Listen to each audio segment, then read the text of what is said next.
पहले विश्व युद्ध से उत्पन्न स्थिति में जब दुनिया के कई देशों में ब्रिटिश साम्राज्यवाद के खिलाफ लड़ाई तेजी पकड़ रही थी, तो भारत में भी स्वतंत्रता आंदोलन अपने चरम की ओर बढ़ रहा था।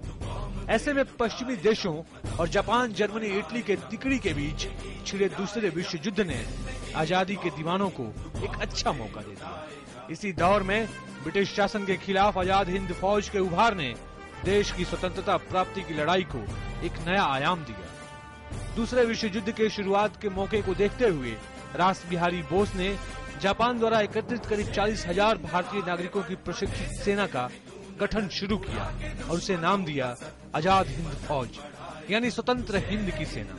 बाद में इसकी कमान नेताजी सुभाष चंद्र बोस ने संभाली। शुरुआत में इस फौज में उन भारतीय सैनिकों को लिया गया था जो जापान द्वारा युद्ध बंदी बना लिए गए थे। बाद में इसमें वर्मा और मलाया में स्थित भारतीय स्वयंसेवक भी भर्ती किए गए। सुभाष चंद्र बोस ने साफ कहा कि अंग्रेजों से ये आशा करना बिल्कुल व्यर्थ है कि वे स्वयं अपना साम्राज्य छोड़ देंगे। हमें भारत के भीतर और बाहर से स्वतंत्रता के लिए खुद संघर्ष करना होगा। टोक्यो से नेताजी ने दिल्ली चलो का नारा दिया और जापानी सेना के साथ मिलकर ब्रिटिश और कॉमनवेल्थ सेना से बर्मा सहित इम्फाल और कोहिमा में एक साथ जमकर मोर्चा लिया। 21 अक्टूबर 1943 को सुभाष चंद्र बोस ने आजाद हिंद फौज के सर्वोच्च सेनापति की हैसियत से स्वतंत्र भारत की अस्थायी सरकार बनाई, जिसे जर्मनी, जापान, फिलीपीन, कोरिया, चीन, इटली, मांचुको और आयरलैंड ने मान्यता भी दी।